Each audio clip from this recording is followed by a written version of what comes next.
présente une vidéo Gilets jaunes. Dorénavant, Macron sera toujours comme d'habitude. Je ne propose pas de baisser le niveau des retraités, je le maintiendrai. Le petit-fils du général tout à l'heure en me faisant visiter la boisserie m'a dit on pouvait parler très librement, la seule chose qu'on n'a pas le droit de faire c'est se plaindre. Ah bon? Et ben je trouve que c'était une bonne pratique qu'avait le général. Oui. Je ne veux plus d'ici la fin de l'année avoir des femmes et des hommes dans les rues.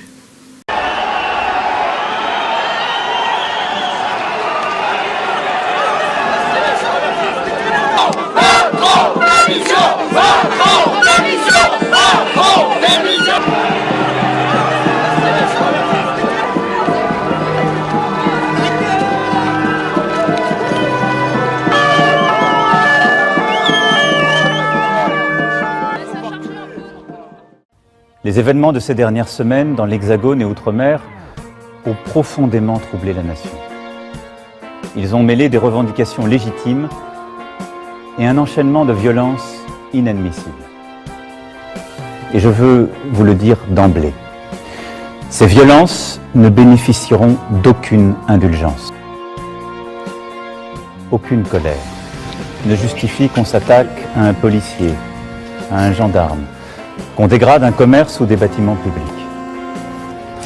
Notre liberté n'existe que parce que chacun peut exprimer ses opinions, que d'autres peuvent ne pas les partager sans que personne n'ait à avoir peur de ses désaccords. Quand la violence se déchaîne, la liberté cesse. C'est donc désormais le calme et l'ordre républicain qui doivent régner. J'ai donné en ce sens au gouvernement les instructions les plus rigoureuses. Je suis votre chef. Mais au début de tout cela, je n'oublie pas qu'il y a une colère. Mais cette colère est plus profonde. Je la ressens comme juste à bien des égards.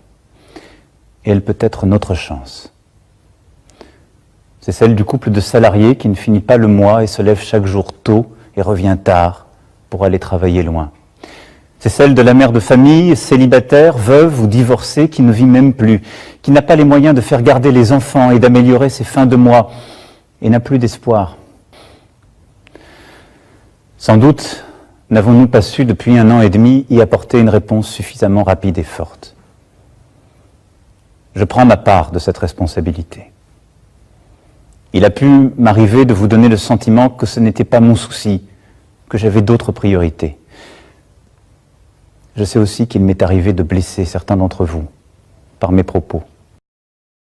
La meilleure façon de se payer un costard, c'est de travailler. Je ne céderai rien, ni aux fainéants, ni aux cyniques. La France n'est pas un pays réformable. Parce que les Françaises et les Français détestent les réformes. Le Gaulois, réfractaire au changement. Et dès qu'on peut éviter les réformes, on ne les fait pas.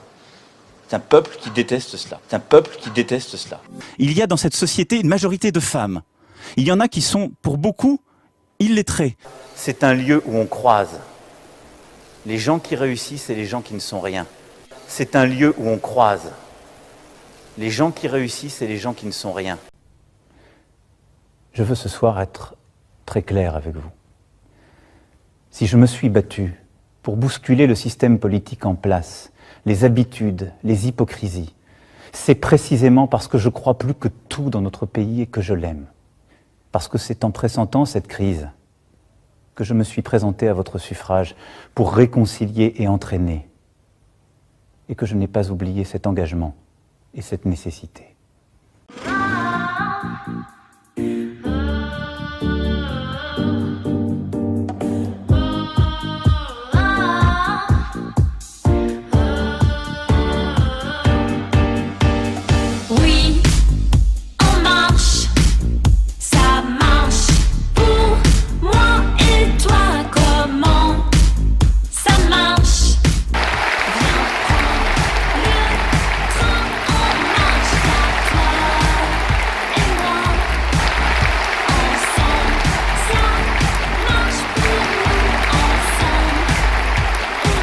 Regardez le monde tel qu'il est. Partout, les classes moyennes et populaires doutent. Elles doutent de leurs dirigeants parce qu'ils leur expliquent qu'il faut faire des réformes. L'économie ira beaucoup mieux. Mais vous n'avez plus de place. les classes moyennes s'effondrent et les plus pauvres sont encore plus pauvres. Pense-t-on une seule seconde qu'on peut se permettre d'être efficace et injuste? Je ne veux pas d'un pays qui se délite. Je veux que nous soyons un grand pays, un pays fort, mais en même temps, oui, en même temps, un pays solidaire. Nous mènerons les réformes pour que partout en France, on puisse vivre dignement de son travail, en améliorant le pouvoir d'achat de tous les travailleurs. Comment ça marche?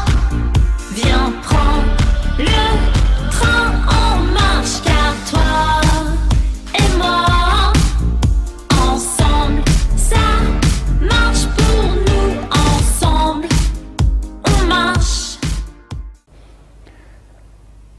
C'est d'abord l'état d'urgence économique et social que je veux décréter aujourd'hui. Le salaire d'un travailleur au SMIC augmentera de 100 € par mois dès 2019, sans qu'il en coûte 1 € de plus pour l'employeur. Les heures supplémentaires seront versées sans impôt ni charge dès 2019. Et je veux qu'une vraie amélioration soit tout de suite perceptible. C'est pourquoi je demanderai à tous les employeurs qui le peuvent de verser une prime de fin d'année à leurs employés. Les retraités constituent une partie précieuse de notre nation. Pour ceux qui touchent moins de 2 000 € par mois, nous annulerons en 2019 la hausse de CSG subie cette année. Je sais que certains voudraient, dans ce contexte, que je revienne sur la réforme de l'impôt sur la fortune. Mais pendant près de 40 ans, il a existé. Vivions-nous mieux durant cette période? Les plus riches partaient et notre pays s'affaiblissait. Conformément aux engagements pris devant vous, cet impôt a été supprimé pour ceux qui investissent dans notre économie et donc aident à créer des emplois. Et pendant ce temps, le Sénat votait l'allègement de l'exit tax.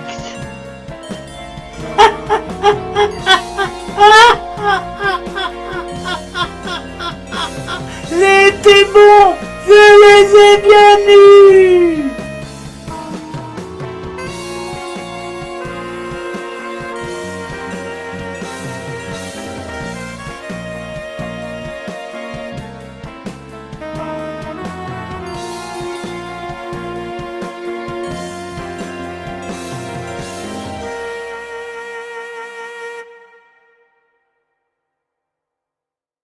Ça vous a plu?